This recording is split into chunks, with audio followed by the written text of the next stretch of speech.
చంద్రబాబు ఆయన జెండాలు వాచుకుని వెళ్ళాలి ఫోన్ అది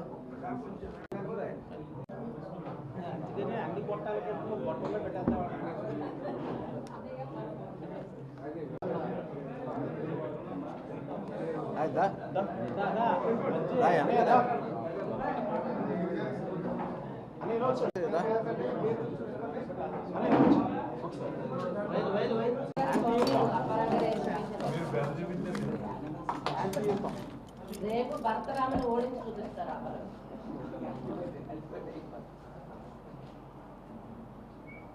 అలా చూస్తే ఏదో పాము అనుకుంటాడా? అతను వ్యావరింగ్ లో ఉన్నాడు. గెల్టం చూసి పాము అనుకున్నా అనుకో. రాజమండ్రి చరిత్రలో ఎప్పుడైనా మనం కనివిని ఎరగలేం. నిన్న ఎంపీ భరత్ గారి ప్రవర్తన అసలు ఇటువంటి పిచ్చి తొక్కులకి చిన్న సైకోని ఒక రాజకీయ నాయకుడిగా ఎంపీగా చూడడం రాజమండ్రి చరిత్రలో ఇదే మొదటిసారి. నా ఉద్దేశం, ప్రజల ఉద్దేశం కూడా ఇదే చివరిసారి అని కూడా అనుకుంటున్నాను. ఈ మార్గాన్ని భరత్ గారు మామూలుగా అయితే చెప్తాను, కానీ ఏ పాయింట్లు మిస్ అవ్వకూడదని కొద్దిగా చూసి చెప్పదలుచుకున్నాం. ఎందుకంటే ఎంపీ చాలా మంచోడని మీ అందరికీ తెలియజేద్దాం. ఎంపీ అంటే చాలా గొప్పలకి మరో పేరు ఎవరైనా ఉంటే ప్రతిదీ కూడా పబ్లిసిటీ చేసుకున్న ఈ పిచ్చి ఎంపీ అంటే 7 నియోజకవర్గాలకు సంబంధించిన అతన్ని ఎంపీ అంటారు. కానీ ఇతను ఓన్లీ ఒక రాజమండ్రికే సంబంధించిందే. ఎంతో కొంత ఏదో రాత్రులు అతను వ్యాపారం చేసుకోవడానికి అనుకుంటారు. ఏదో డెవలప్మెంట్ పేరుతో సుందరీకరణ చేసేది. మిగతా 6 నియోజకవర్గాలకి కూడా వాళ్ళు ఎమ్మెల్యేలు ఎవరు కూడా అడుగు పెట్టలేరు ఇతని ప్రవర్తన. అతని అదృష్టం బాగుండి, లేకపోతే ప్రజల అదృష్టం బాగుండి ఆదిరెడ్డి భవానీ గారు ఎమ్మెల్యేగా గెలిచారు. కానీ ఇక్కడ కూడా ఎమ్మెల్యే అంటే ఇతను కార్పొరేట్ స్థాయికి కూడా పనిచేయడు, ఇక్కడ కూడా రానివ్వరు ఇతన్ని మిగతా వాళ్ళతోటి పోల్చుకుంటే. అసలు నిన్న సభలో అతను, మీరందరూ వీడియో వినే ఉంటారు, ఆడియో అంటే ఆయన వీడియో అన్నాడు, అదే నేను చెప్తున్నాను. అదే ఆడియో ఏముంది అందులో చెప్పండి. వాలంటరీని మీరు ఆదిరెడ్డి అప్పారావు గారు ఏమన్నారు, ఏమమ్మా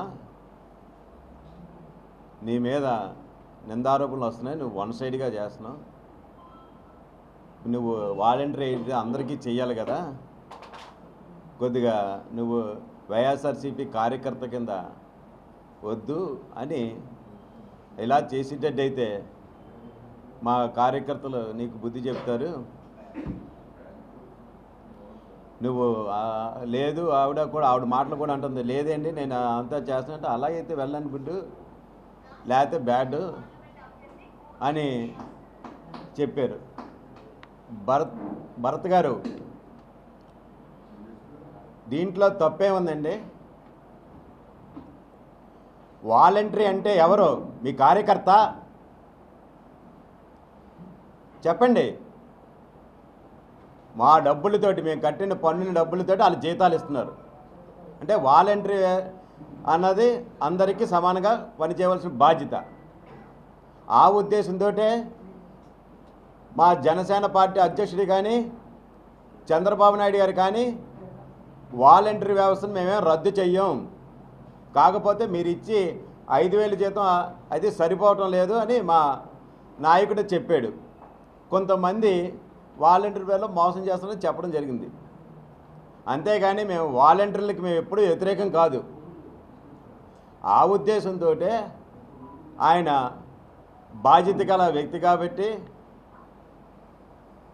ఆదిరెడ్డి ఫ్యామిలీకి ఒక విధమైన గుర్తింపు ఉంది కాబట్టి రాజమండ్రిలో ఆయన ఆ విధంగా చెప్పడం జరిగింది.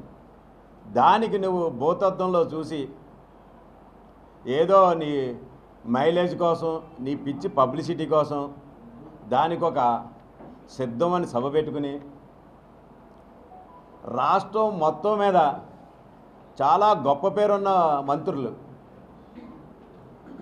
పేరు నాని, కొడాల నానిని తీసుకురావడం సేమ్ అంటేలే సైకోకి ఇంకో సైకోలుగా తీసుకొస్తారు. వాళ్ళని తీసుకురావడం, నువ్వు తీసుకొచ్చి వాళ్ళ మధ్యలో వాళ్ళ చూసి అండ మరి నీ బలిపో తెలియదు కానీ నువ్వు అస్సలు నీ తీరు చూస్తుంటే సభ్య సమాజం తలవంచుకునేట్టు చేసావు. అసలు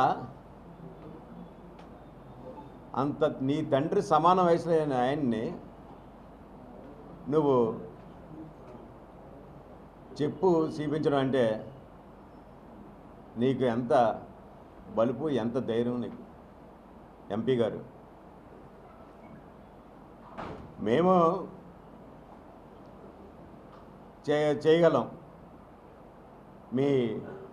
నా ఉద్దేశం అయితే మీ తండ్రి గారు చిన్నప్పుడు మీకు సరిగ్గా బెల్ట్ దెబ్బలు తగలలేనట్టున్నాయి.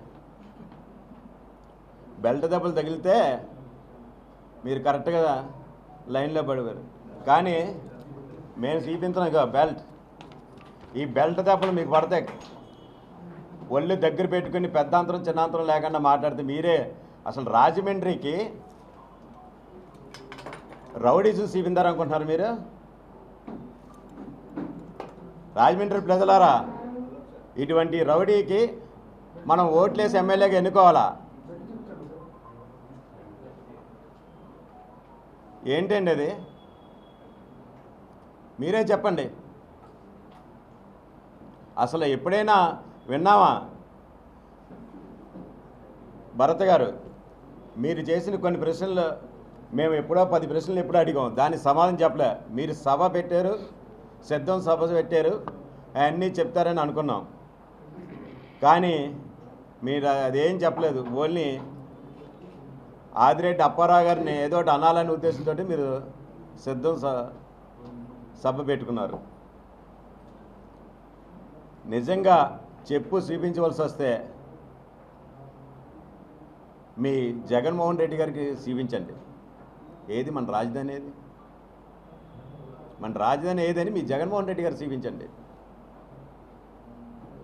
అంతేకాదు, మీరు అన్నారు వాలంటీర్లు అంట ఈయన సొంత చెల్లెల్లా చూసుకుంటాడంట. అమ్మా, వాలంటీర్లని మీ నాయకుడు చెల్లెళ్ళే గతి లేక వాళ్ళు ఏం చేస్తున్నారో చూశాక మీ నాయకుడే ఆ చెల్లెల్ని చూసుకోలేదు. ఒక చెల్లి ఒక పక్క, ఒక చెల్లి ఒక పక్క వాయిస్తున్నారు సొంత చెల్లెలకే. ఈయన మార్గాన్ని భరతరామ్ గారంట వాలంటీర్ని నా సొంత చెల్లెళ్ళుగా చూసుకుంటారంట. చూసుకొని ఆయన మాకు ఆనందం. ఎందుకంటే నువ్వు దోచేసిన డబ్బుని చూసావా, వాళ్ళు వాటేవి నువ్వు ఇచ్చిన జీతాలు ఆయన సరిపోవట్లేదు. నీ సొంత చెల్లెళ్ళ నీకు వచ్చిన వాట వాళ్ళకి ఇయ్యమ్మా సార్ ఎంపీ గారు. లేకపోతే నేను పుట్టడంతో వజ్రంగిరితో పుట్టాను, నేను చాలా ఆస్తిపరుణ్ణి, మేము జమీందారు వంశం అంటున్నా కదా, కొన్ని నీ సొంత ఆస్తే నీవమ్మా. సొంత చెల్లెలు నీకు ఇప్పుడు గుర్తొచ్చారా? ఇక 3 నెల రోజులు కూడా లేదు ఎలక్షను. ఇప్పుడు 4.5 సంవత్సరాల వరకు నీకు చెల్లెళ్ళు ఎవరో గుర్తురాలేదా? నీ నటనంతా ప్రజలు గమనిస్తున్నారు. అంత అమాయకులేం కాదు, చూసి నవ్వుకుంటున్నారు నువ్వు చేసే వ్యాసాలు చూసి. నీ డెవలప్మెంటు గురించి చెప్తున్నా.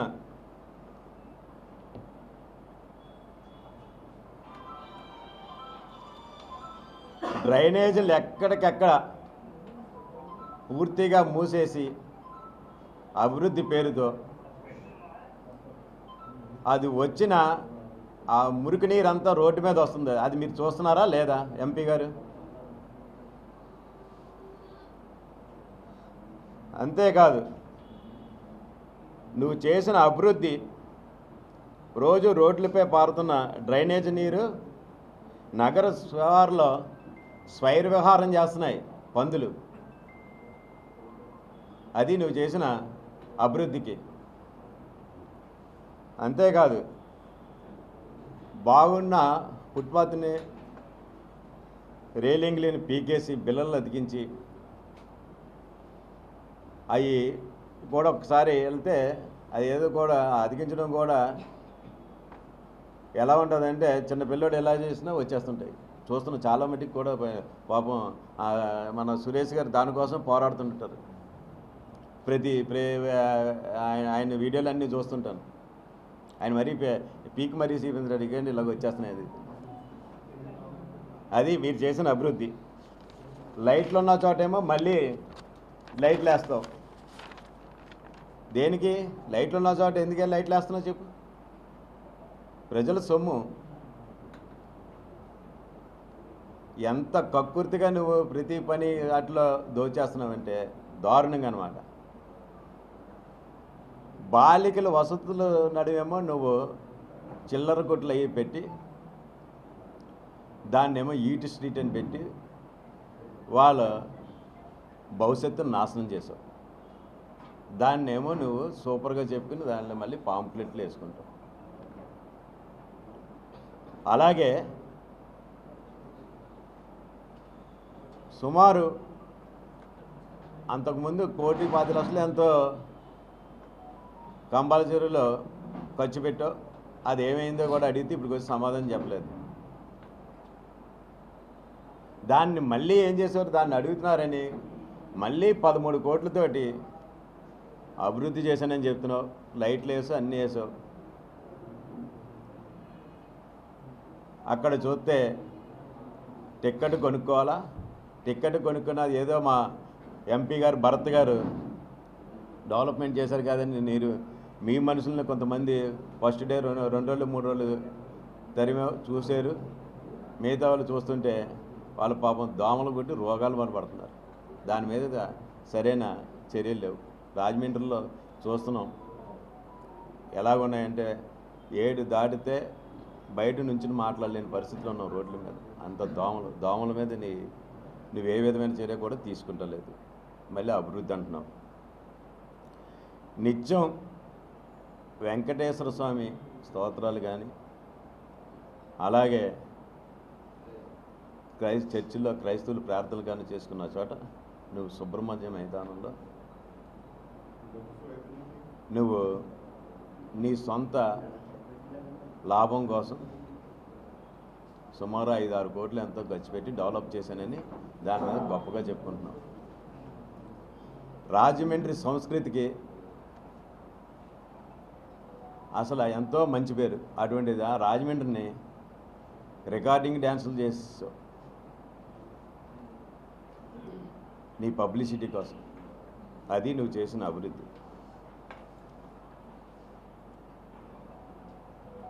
వై జంక్షన్ లాలాచెరు వరకు గ్రౌండ్ ట్రంక్ రోడ్ అని పేరుతో బిల్లలు అతికించిన అవన్నీ ఎంత దారుణంగా ఏదో బల్లలకి రంగులేసి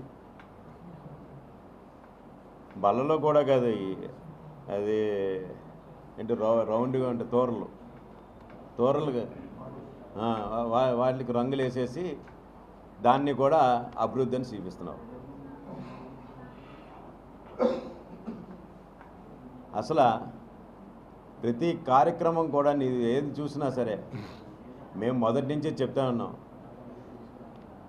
నువ్వు రాజమండ్రిని నువ్వు వచ్చిన తర్వాత నిన్న ఏదో చెప్పావు కదా, శాంతియుత రాజమండ్రి కావాలంటే మళ్ళీ భరత్ కావాలంట. శాంతియుత రాజమండ్రి ఉందా? నువ్వు వచ్చిన తర్వాతేగా. ఆదిరెడ్డి ఫ్యామిలీ ఉన్నప్పుడు వాళ్ళు పదవులు అనుభవించినప్పుడు, పార్టీలో ఉన్నప్పుడు ఎప్పుడైనా సరే రాజమండ్రిలో బ్లేడ్ బ్యాచ్ కానీ గంజాయి బ్యాచ్ గురించి కానీ విన్నామా? ఈ 4.5 సంవత్సరాల నుంచి మితిమీరిపోయి హత్యలు కూడా చేసేస్తున్నారు బ్లేడ్ బ్యాచ్. ఇంతలా చేసి ఈయనంట మళ్ళీ వస్తాయంట శాంతియుతం చేస్తాడంట. అంటే ఈయనే రౌడీజాన్ని పోషించి మళ్ళీ ఈయన వస్తేనే ఆ రౌడీజాన్ని నశిస్తాడంట. మరి ఇప్పటివరకు ఏం చేస్తున్నాడు? నిన్నే ఒక డాక్టర్ గారిని ఫ్యామిలీతో వెళ్తుంటే దారుణం, మొత్తం గోల్డ్ అంతా లాగేసుకుని కొట్టేసి ఎస్పీ గారికి కూడా నేను కంప్లైంట్ ఇచ్చాను. ఏది మరి నీ అభివృద్ధి? నువ్వేదో చెప్పావు కదా, ఇంటింటికి వెళ్ళి గుడ్ మార్నింగ్ అని వెళ్తుంటే ఫ్యామిలీస్ అందరూ కూడా నిన్ను అడుగుతుంటే ఇక్కడ 7 దాటితే వెళ్ళబోతుందంటే అబ్బాయి సమస్య లేదని అందరు ఎదురుకుండా బిల్డప్ ఇచ్చా కదా. సీఏ గారు చూడండి, సీఏ గారు అని చెప్పారు కదండి ఎంపీ గారు. సార్ ఎంపీ గారు మిమ్మల్ని అడుగుతున్నాం, ఏదో ఆవేశంతో నేను ఎప్పుడో చెప్పాను ఎంపీకి తక్కువ కార్పొరేటర్కి ఎక్కువ అని. మీరు ఎందుకంటే మీ ప్రవర్తన నిన్నే నిరూపించారు. అసలు ఏమనుకుంటున్నారు మీరు? రాజమండ్రిలో రౌడీజం చేద్దారనుకుంటున్నారా ఏంటి?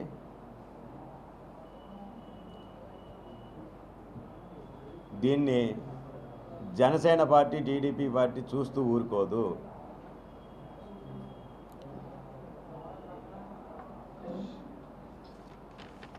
నేను చెప్పేది ఏంటంటే ఇప్పటికైనా ఎంపీ గారు మీ స్థాయి మీరు తెలుసుకుని ప్రవర్తిస్తే చాలా మంచిది. ఎందుకంటే మీరు రేపు రాబోయేది జనసేన పార్టీ, టీడీపీ పార్టీ ఉమ్మడి అభ్యర్థి.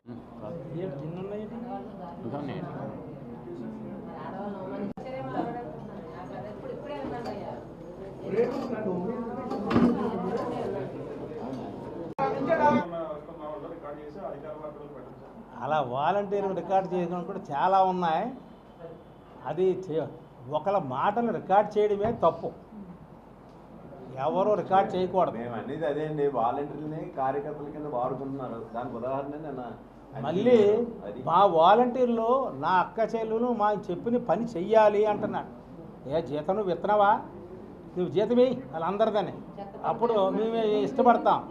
నువ్వు మాట్లాడితే మా ఊళ్ళో ఒప్పుకోరమ్మా, నువ్వు ఇలా మాట చేస్తే అని అంటే మేము గాజులు తొడిగించి కూర్చోలేదు, నేను గాజులు తొడిగించి కూర్చోలేదు అంటున్నాడు.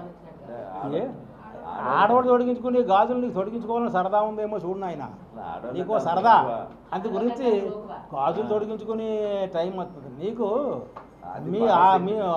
మీ పెద్ద నాయకుడికి ఆడవాళ్ళంటే మనకి పద్ధతి లేదు. ఆయన తల్లిని, చెల్లిని, ఇంకో కజిన్ సిస్టర్ని అందరినీ కూడా హింసలు పెడుతున్నారు. నువ్వేం చేస్తున్నావు? నువ్వు ఎవరికైనా 10 రూపాయలు ఇస్తావా? నువ్వు వాళ్ళని ఆదుకుంటావా? కొంతమంది వాలంటీర్లు నా దగ్గరికి వచ్చి సార్ ఇంట్లో గడవట్లేదురా అంటే నేను సహాయం చేశాను, చెప్పాల్సిన అవసరం లేదు నాకు. ఇవాళ సమయం వచ్చింది కాబట్టి చెప్తున్నా. నీలాగా నేను దండుకోవడం, దోసుకోవడం, దాచుకోవడం నా చేత కాదు. మాట్లాడితే సైకిల్ మీద వచ్చాడు అంటాడు. నువ్వేమైనా విమానం మీద పుట్టేసేవేటి? నువ్వేమైనా విమానంలో పుట్టావా? విమానంలో పుట్టావా? నువ్వేమైనాను? మీ నాన్న సంగతి నాకు తెలియదా? నువ్వేం మాట్లాడుతున్నావు అసలు? సైకిల్ మీద వచ్చినప్పుడు ఈ కొత్తగా అద్దింట్లో ఉన్నావంటాడు.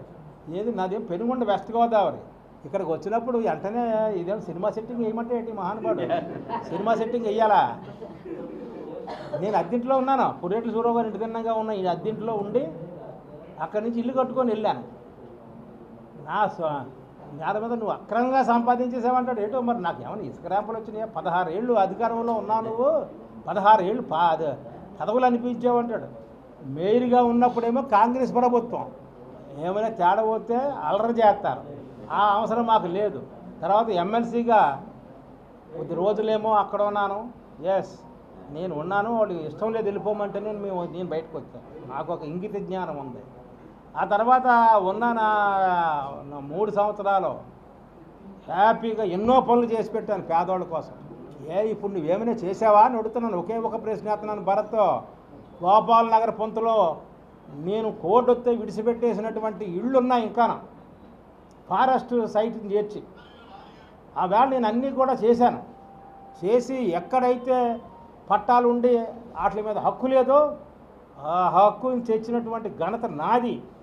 శాసన మండలిలో నేను కొంతమంది కలిపి మాట్లాడితే చంద్రబాబు నాయుడు గారు 5 ఏళ్ళు దాటిన పట్టాలన్నీ కూడా రెగ్యులేట్ చేసేయండి, వాళ్ళకి అన్ని హక్కులు కల్పించండి, బట్ ఓన్లీ 1 పాయింట్ వీళ్ళు ఏదైనా అమ్మేసుకుంటారేమో, that should be done only 1 time అన్నాడు. ఎస్, ఇచ్చిందల్లా అమ్మేసుకొని మళ్ళీ కావాలంటే ఇవ్వలేం కదా. అందు గురించి అవసరమైతే అప్పు తెచ్చుకోవచ్చు, పిల్లలకు కట్నాలు ఇవ్వచ్చు, లేకపోతే వీళ్ళు అమ్ముకోవచ్చు. ఆ రైట్లన్నీ తెచ్చింది ఘనత నాది. ఎంతోమందికి పట్టాలు ఇప్పించాను రాజమండ్రిలో 45, 45, 46, 49 డివిజన్లో ఏనాడు నుంచో అస్తవ్యస్తంగా ఉన్నటువంటి సైట్లని పట్టాలు చేయించి ఇచ్చిన ఘనత నాది ఎమ్మెల్సీగా. నీకు చెప్పు, నీకు అలాంటి చెప్పుకోవడానికి ఏమైనా ఒకటి ఉందేమో.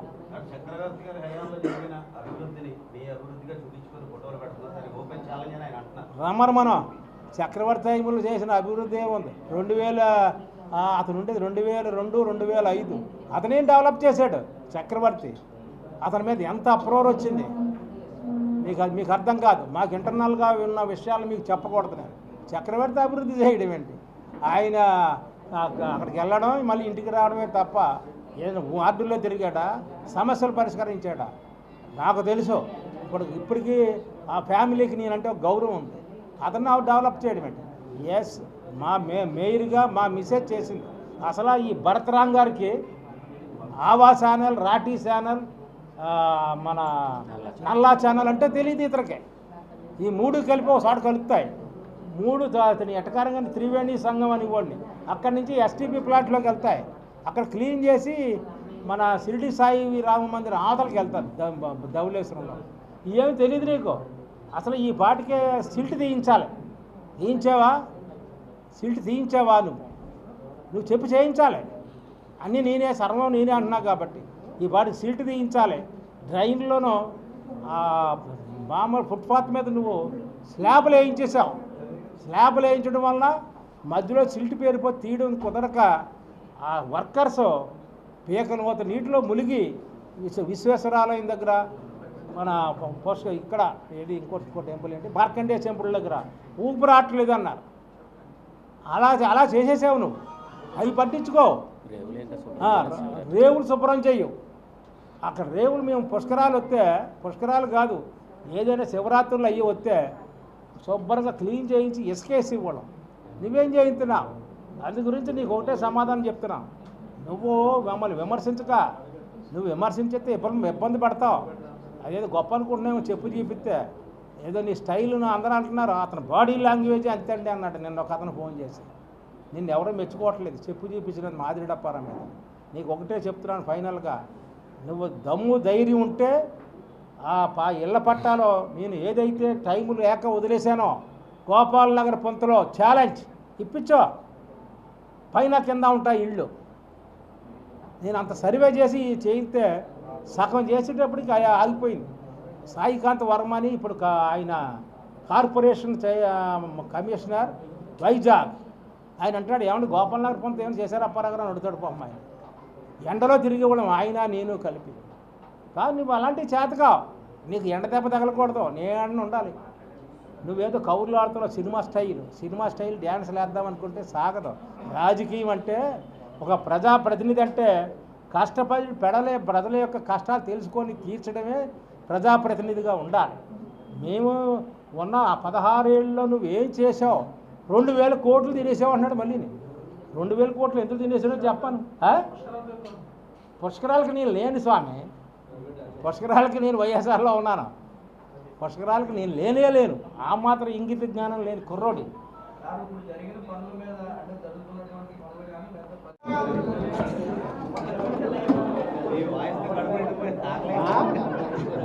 అలా కాదు సార్, ఏది చెప్పు చూపిస్తే నాకు చెప్పు చూపించే శక్తి ఉంది.